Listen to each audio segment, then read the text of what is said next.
नमस्कार जी, मंसूर आलम रिकवरी 24 आज जो है गुजरात के खेरा जिला ठासरा गांव में आया है। ये भाई यहाँ पे जो है बैठे हुए हैं, इनसे जो कुछ बात करने के लिए, क्योंकि इन्होंने जो है मुझे फ़ोन करके बुलाया और बहुत बड़ी प्रॉब्लम में ये फंसे हुए हैं। तो ये प्रॉब्लम को जो है इनका सोल्व करने की जो है मैं कोशिश कर रहा हूँ।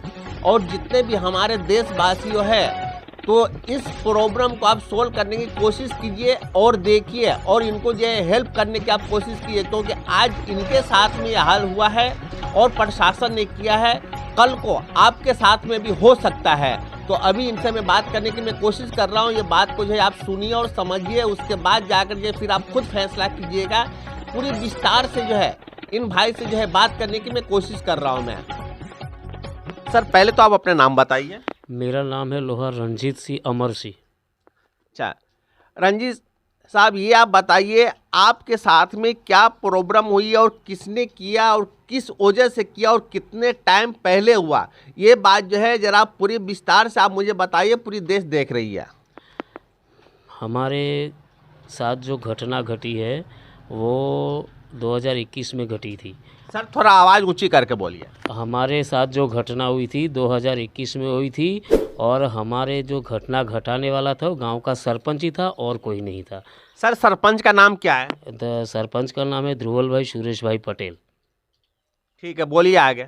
हाँ, तो उसको हमारे गांव में 90% और 90 मकान ऐसे थे जो बिन परवानगी के हैं, पर उसमें से हम अकेले को ही ध्रुवल पटेल ने जैसे दाल में से वो राई निकालते उस तरह हमको एक बाजू निकाल के हमारा जो उन्होंने इंसाफ ऐसा किया है कि हम ना तो घर के हैं कि नहीं घाट के हैं। आज हमारा मकान छीन के उसने हमको किराए का मकान लेने के लिए मजबूर कर दिए हैं। आज अच्छा, मकान कैसे छीना आपको और क्या हुआ है?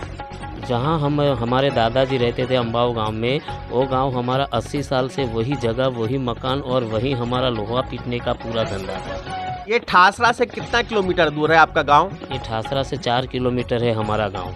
ये अभी जो आप रह रहे हो तो ये किराए के मकान में आप रहे हो, रेंट पे? हाँ, यहाँ है जो किराए के मकान पे रह रहे हैं। अच्छा, तो ये मकान जो आपका मकान जो प्रशासन ने गिराया, सरपंच जो गिरवाया, तो ये जो कितने टाइम से उस मकान के अंदर आप रहते थे? हमारा भी जन्म वहीं का है, हमारे बड़े भाई का जन्म वहीं था, हमारे पापा की शादी भी वहीं थी, हमारे दादा के नेतृत्व में वो वहाँ छपरा बना था, फिर वहाँ मकान बड़ा हुआ था। अब वो 15 बाई 60 का मकान था और पूरा 40 से 45 लाख रुपए का मेरा मकान था। वो सरपंच ने और प्रशासन ने साथ में मिलकर मिली भगत करके हमको अकेले को अन्याय करके दूसरे जो है दबानदार उनको कुछ नहीं किया, हमारा अकेला का मकान तोड़ के हमको रास्ते पे ला दिया। अच्छा, सरपंच ने जो पहले आपको नोटिस दिया? नोटिस तो हमको ये जो गांधीनगर से कोई नोटिस उसने दिया था, पर हमने पूछा था कि कोर्ट का ये मैटर है, कोर्ट में उसका केस चल रहा है। तो हमारी बेबी ने पूछा था, हमारी लड़की ने पूछा, हम तो वहीं उधर उधर घूम रहे थे, भटक रहे थे घर बचाने के लिए, पर सरपंच ने पूरा डिपार्टमेंट तालुका का जिला का उसके हाथ में लेके पैसे खिला के और हमको बेघर कर दिया। जब हमारी दीकरी ने पूछा, हमारी बेबी ने उसको पूछा कि आप कोर्ट का ऑर्डर लेके आए हैं, तो बोले वो तो हो गया है, कोर्ट ने ऑर्डर भी दे दिया है। उस तरह से हमको अंधेरे में रख के हमारा मकान तोड़वाया उसने। अच्छा, तो आपने केस किया? हमने केस किया था और हमारा केस भी चल रहा था, पर आज की ये सिचुएशन में अब हमको कोई भरोसा नहीं है। कहाँ आपने केस किया? हमारा और किसके नाम से केस किया? ये ग्राम पंचायत के नाम ही केस किया था, वो पटेल सरपंच था ध्रुवल, उसके नाम भी केस किया था। पर सिचुएशन ही ऐसी कुछ है कि हमको भी कुछ समझ नहीं आई कोर्ट की भाषा कि 80 साल का हमारा वहाँ घर था, ठिकाना था और हम वहाँ रहे थे, मजदूर लोग मजदूरी कर रहे थे। हमारे आगे भी, मेरे घर के आगे भी 3 दबानदार थे, वो उसके रिलेटिव थे, उनको कुछ नहीं किया और खाली हमारा ही किया उसने। तो फिर ये प्रशासन में भी हमको कैसा विश्वास आएगा कि ये हमको न्याय मिलेगा? यूँ मतलब आपका ये कहना है 3 दबान और था आपके घर के लाइन सामने में, बिल तो के। उसका जो है नहीं तोड़ा, नहीं तोड़ा और बिल्कुल। आपके घर के ऊपर एकदम जो बुलडोजर चला दिया। हाँ, बुलडोजर चला दिया, हमारे घर पे बुलडोजर चला दिया, हमको घर बगर के बेघर कर दिया। और हमारे सामने 3 इसमों का जो दबान था, वो भी पंचायत में चुनाव लड़ के आए हैं। और पंचायत अधिनियम का रूल्स है कि कोई भी दबानदार होता है तो पंचायत का इलेक्शन भी नहीं लड़ सकता है। और ऐसा कुछ तो वो सब सारी बातें तो कहाँ वो सरपंच ने खो दी और वो पंतों में से गायब कर दी। आज तक भी हमको भरोसा नहीं हुआ है। और हमने कहीं कहीं भी हमारी अर्जी की, कहीं कहीं भी हमने हमारी बात चलाने की बात की, पर उसका हमको कोई जवाब ही अच्छी तरह से, सही तरह से कोई कोई ढंग की कोई जवाब ही हमको मिला नहीं है। ऊपर से हमको ऐसा कहने का है कि तुम्हारा दबान में था, तोड़ दिया है। तो फिर और दबानदार है, उनका क्या किया उसने, हमारा वही सवाल है। और वो सवाल हमको आज उसका जवाब भी नहीं मिल रहा है। अच्छा ये बताइए, जो आपने केस किया तो केस का क्या निचोड़ निकला है? केस का यही निचोड़ निकला था कि उसने पहले तो सरपंच ने ऐसा बोला था कि तुम जो रह रहे हो वो हमने 2022 तक का जो किराया था, मकान किराया, मकान का भाड़ा, टैक्स, सब वो हमने लीगली भर दिया था। पर वो हमको हैरान परेशान करने के लिए हमको अभी भी रास्ते पे लाने के लिए बोल रहा है तुम्हारा टैक्स बाकी है। यूँ करके घर गिरा दिया उसने, हमारा घर गिरा दिया, हमको तहस-नहस कर दिया। और वहाँ जाके भी प्रशासन को हाथ में लेके हुए वो बोल रहा है कि तुमको 2 लाख और 16,000 तो अभी भी भरना है। तो हम कहाँ से लाए, कितने दबानदारों को उसने ऐसा महसूल भराया है, कितनों को और नोटिस दिया है, वो हमने आरटीआई किया तो उसका भी हमको जवाब नहीं दिया है। ये अकेला हमारे बिरादरी के जो लोहार समाज के हम थे गांव में, हमारे पीछे अकेला ही सरपंच पड़ गया था। उसने हमारे साथ ऐसा अन्याय किया है कि कोई अगर मर जाए तो भी उसको तरस तो आ जाए, पर ये सरपंच को हमारे पूरे समाज पर, मेरे घर पर और मेरे के घर के सदस्यों पर उसको कोई उसको ऐसा महसूस नहीं हुआ कि भाई चलो ये लोग भी कुछ है, काम के है, नहीं है। उस तरह भी हमको उसने कहीं का भी नहीं छोड़ा है। उस तरह हमारे पर जुल्म किया उसने। अच्छा ये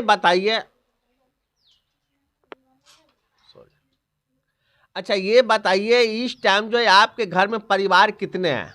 हमारे घर परिवार में अभी 24 लोग हैं। और उसमें सबसे वृद्ध है मेरे माताजी और मेरे पिताजी हैं।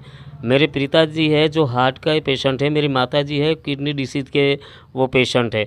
अब क्या है कि अभी इसने हमको इस सिचुएशन पर लाके खड़ा कर दिया है। तो गांव में 9 दबानवर थे, खराबे में थे, गौचर में थे और गामतड़ में भी थे। हमारा घर पूरा गामतड़ में दबान था। तो उसने गौचर में प्रशासन को, जिला कलेक्टर को, उसने हमारा घर गौचर में है ऐसा बना के बता के हमारा घर जो उसने तोड़ा है वो झूठ बोल के तोड़ा है। इसलिए हमको ये उम्मीद अभी भी बरकरार है कि हमको ये गौचर का दबान करके, जो गामतड़ में दबान था वो गौचर में बता के उसने तोड़ा, उससे हम बहुत नाराज़ हैं। उसके लिए हमको न्याय चाहिए, हमको न्याय मिलना है। उसके लिए पूरे 9 घर अभी भी बाकी है और हमारा अकेला जो तोड़ा है, और वट के साथ वो अपनी माताजी को भी सरपंच में लाया है क्योंकि हमारा कोई केस ना हो, हमारी कोई बात आगे ना जाए, कोई प्रशासन हमारी बात ना सुने। इसलिए वो उसकी माताजी को सरपंच में अभी लाया है। और उसने उसकी पहुँच बहुत है, पहुँच में तो कोई भी उससे कोई पीछे नहीं, इतनी उसकी पहुंच है। और हम उसके आगे लाचार है क्योंकि वो पैसे वाला है, हम गरीब है। इसके लिए वो जो भी आता है वो कुछ भी कर सकता है, पर उसके में न्याय हमको नहीं मिला है। हमको न्याय चाहिए। न्यू दबानदार को कुछ भी नोटिस नहीं, कुछ तोड़ा नहीं, कुछ नहीं। और हमारा अकेला तोड़ के ना हमको ऐसा हमको रास्ते पर ला दिया है कि अब तो हमको वो देगा ना, ज़मीन देगा, उसको मकान भी बना देगा। तो उसके खुद का वो पेट्रोल पंप है, उसकी ज़मीन है, वही हमको आशा है को बना के देगा ही। अभी इस टाइम देखे हैं, जब इन भाई से जब बातचीत जब मैं किया हूँ तो इनकी कहानी सुन करके शायद आपके आंखों से भी ये आंसू निकल आएगी, क्योंकि जैसी हालात इनकी है यहाँ खुद मैं देखा हूँ। और इस टाइम जो है लाइफ में आपको बता भी रहा हूँ, ये जो है इनके जो है लड़का हुए, जो छोटे वाले लड़का है, इनका भी काम यही है, ये लोहा लक्कर का जो काम होता है बस वही काम करना है। बाकी इनका जो है कोई ऐसा बड़ा काम नहीं है, या चाहे कोई इतना बड़ा कि इनका जो है कोई बिजनेसमैन है नहीं है। ये अभी जो है किराए के मकान में रह रहे हैं, लेकिन इस टाइम ये जो है डरे हुए हैं, सरपंच से डरे हुए हैं, क्योंकि इनका ये कहना है कि उनकी पहुंच बहुत लंबी चौड़ी है। लेकिन कानून से बढ़ करके जो है हमारे देश के अंदर जो है कुछ नहीं है, संविधान से बढ़ करके कुछ नहीं है। अब इनका एक ही चीज़ कहना है, एक ही बात कहना है कि मुझे जो है सर आप इंसाफ दिलाइए और किसी कीमत पे मुझे इंसाफ मिलनी चाहिए। क्योंकि जो इंसान आप समझ सकते हैं 80 साल 70-80 साल पुराना जो मकान था उसको एक बैग बगैर नोटिस दिए हुए तोड़ने का अधिकार किसी को भी नहीं है, जबकि हमारे प्रधानमंत्री का ये कहना है और हमारा जो है कानून ये कहता है अगर सरकारी भी जगह पे जब किसी का मकान बना हुआ है, 20 साल पुराना मकान है, 25 साल पुराना मकान है, तो ऐसे जो आप बुलडोजर नहीं आप चला सकते हैं। जब तक उसके ऊपर बुलडोजर आप कब चला सकते हैं, जब उसको किसी भी जगह एक ठिकाना आप दे देते हैं रहने के लिए, ऐसा मकान बना करके आप दे देते हैं, उसके बाद जा करके जो है उनके मकान को आप तोड़ सकते हैं, उससे पहले आप नहीं तोड़ सकते हैं। लेकिन इनका कहना एक ही हुआ है, वो तो आप सुने ही हैं। और मैं पूरे देशवासियों को यही मैं बताना चाह रहा हूँ कि ये देखो हमारे देश के अंदर गरीबों के साथ में क्या हो रहा है और किस तरह के जो है व्यवहार इस टाइम का जो हो रहा है। अगर यही कर्मात अगर जब किसी पैसे वाले के साथ में होता तो फिर ऐसा नहीं होता। कोई पैसे वाला होता तो कितने गलत जगह पे कितने सरकारी ज़मीन को बीघा का बीघा मीलों का मील हड़प करके बैठा हुआ है, लेकिन उसके साथ में कोई भी केस नहीं होता है, उसके साथ में कोई ऐसा मुकदमा नहीं होता है। जो भी आपको मैं एक साइड से मैं दिखाते हुए जा रहा हूँ, वीडियो भी आप देखिए। जो इनके मकान के ऊपर जो बुलडोजर जो चल रहा है, आज इनके घर की स्थिति का आप देखेंगे तो खुद आपको ये तरस आएगा। आज आप बताइए इस टाइम मकान बनाने में कम से कम जो 20 से 25-30 लाख रुपए खर्च होता है। जो इंसान अपना सही ढंग से परिवार नहीं चला सकता है तो इस टाइम जो मकान वो कहाँ से वो बना करके देगा। प्रशासन से यही मैं अपील करना मैं चाहता हूँ। मैं अपने प्रधानमंत्री से यही अपील मैं करना चाहता हूँ कि जो सरपंच इनका मकान जो तोड़ा है या जो गैर कानूनी काम किया है तो उनके ऊपर जो है सख्त से सख्त कानूनी कार्रवाई होनी चाहिए। और जो इनका अधिकार है, जो इनका हक है, ये हक इनका मिलनी चाहिए। या इनको उसी जगह पे मकान बना करके दे या नहीं, तो प्रशासन से यही मैं अपील कर रहा हूँ, किसी भी जगह पे इनको जो है मकान बना करके दे और रहने के लिए। और कुछ बात और इन भाई से मैं करना मैं चाह रहा हूँ, देखता हूँ ये क्या कहना चाह रहे हैं। बोलिए सर। मेरे पिताजी के समय उन्होंने इंदिरा आवास नगरी में उन्होंने हम लोग को 20 बाय 10 का कुछ प्लॉट दिया था। तो वहाँ रावजी भाई शना भाई नाम के परमार जो खेड़ू थे, वहीं हम रहने नहीं गए थे, मजदूर थे वो, वहीं आज 40 से 45 साल से वो वहाँ रह रहे हैं। और हमारा जो मकान था तो वो सरपंच एक ही बात करके आगे सबको ऐसे गुमराह कर रहा है कि उनको इंदिरा नगरी में कुछ प्लॉट मिला था, पर वो प्लॉट तो जो आपके पटेल के गांव में और खेत में जो मजदूरी कर रहे थे रावजी भाई शना भाई परमार, उन्होंने जयंती भाई बाबर भाई पटेल नाम के ईशम ने वो प्लॉट हमारे नाम का था उनको दे दिया था। और 50 साल से वो इंसान वहाँ रह रहा है, तो हमारा मकान का कुछ अभी तर्जुबा नहीं है तो हम उनके पास से कैसे खाली करवाए। तो ये बात आगे कर करके हमको ऐसा गुमराह उसने किया है। और जहाँ पानी की टंकी बनी है तो गांव के पूरे गांव के लिए पानी की टंकी है। हम इस सरपंच के जैसे नहीं है, पानी की टंकी है वहीं तो गांव लोग के लिए पानी पीने के लिए। हमारी समाज में हमारे कुटुंब में इतने हम कम में भी नहीं है कि वो पानी की टांकी हम तोड़ाए। पर ये सरपंच ने सबसे ऊपर आके जाके जो वहाँ दुकान जो बनाने जा रहा है वो दुकान उसकी बिरादरी वालों को किराए पे देने के लिए वो दे रहा है। और हमारा 80 साल के वहाँ ठिकाना था, हमारा अभी वो वस्तुस्थ वही उसने मिटा दिया है।